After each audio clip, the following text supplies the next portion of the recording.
एक जंगल में बड़ा नदी था। उस नदी में एक मगरमच्छ हमेशा घूमता रहता था। उधर पानी पीने आई हुई हर एक जानवर को वो मगरमच्छ पानी में खींच लेता था।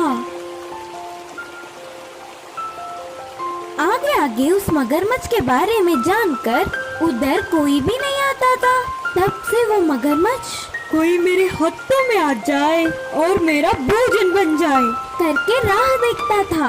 एक दिन ये सब ना जानते हुए एक हिरन नदी के पास आकर धीरे से पानी पीने लगी। दूर से ही हिरन को देख मगरमच्छ उसे किसी भी तरह खाने का निर्णय करके पानी में जाकर धीरे से हिरन के पास आकर एकदम से उसके पैर को जकड़ लिया। हिरन के लिए ये अनहोनी होने के कारण ना कुछ समझते हुए तुरंत रोना या चिल्लाना छोड़कर हंसने लगी। पागल हिरन, मरते हुए क्यों हंस रहे हो? बोला मगरमच्छ ने।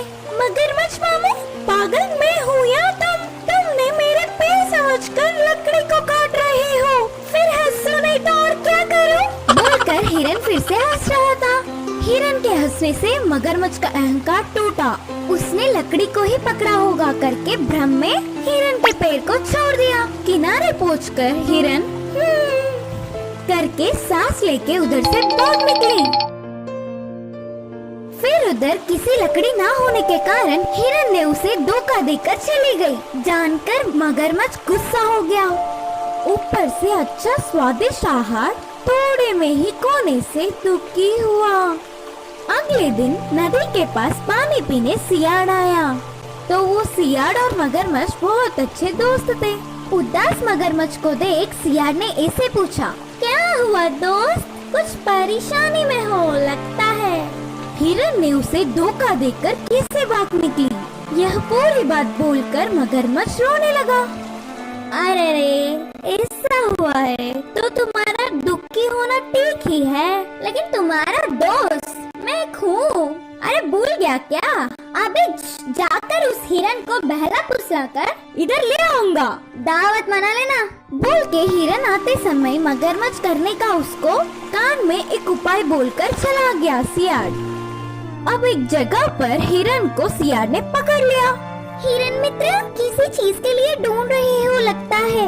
अच्छा, हरा घास बहुत खा चुका, ऊपर से गर्मी के मौसम से प्यास सह नहीं पा रही हूँ। कहीं तो पानी का पूल दिखेगा करके ढूंढ रही हूँ। बड़े अच्छे हो तुम, हमारे पास में ही एक अच्छा नदी है ना। नाना, उस नदी में मगरमच्छ है। अच्छा सच? तो वो कल की बात है, अब वो मर गया। मैं सुबह ही नदी के पास गया, वह किनारे पड़ा था मर के। देखा और आराम से पानी पिया। तुम्हारा कहना मान नहीं पा रही हूँ, तो फिर चलो तुम्हारी आंखों से स्वयं तुम ही देख लो, तब पानी पी लेना। बोल के हिरन को उसके साथ ले गया सियाड़। हिरन ने दूर से देखा, सच में मगरमच्छ मरा पड़ा दिखा। दूसरी बार निर्धारित करने के लिए थोड़ी पास गई, उसमें हलचल ही नहीं था। फिर भी संदेह नहीं गया। हिरन ने उसकी बुद्धि का उपयोग कर कहा, अगर मगरमच्छ मरता तो उसके मुंह से उफ उफ करके आवाज निकलती है ना। हिरन को मनवाने के लिए मगरमच्छ उफ उफ उफ उफ उफ करके आवाज निकलने लगा। तुरंत हिरन दूर भाग के कहा कि रोको तुम्हारा नाटक, मरने वाला कोई भी जानवर आवाज करता है क्या? मेरे बातों को दूसरी बार मान गया। इस मगरमच्छ की नादानता को देख सच में हंसी आ रही है। इस बार भी मेरी बुद्धि से किसी भी तरह बच गई। अब से मुझे बहुत सतर्क रहना चाहिए।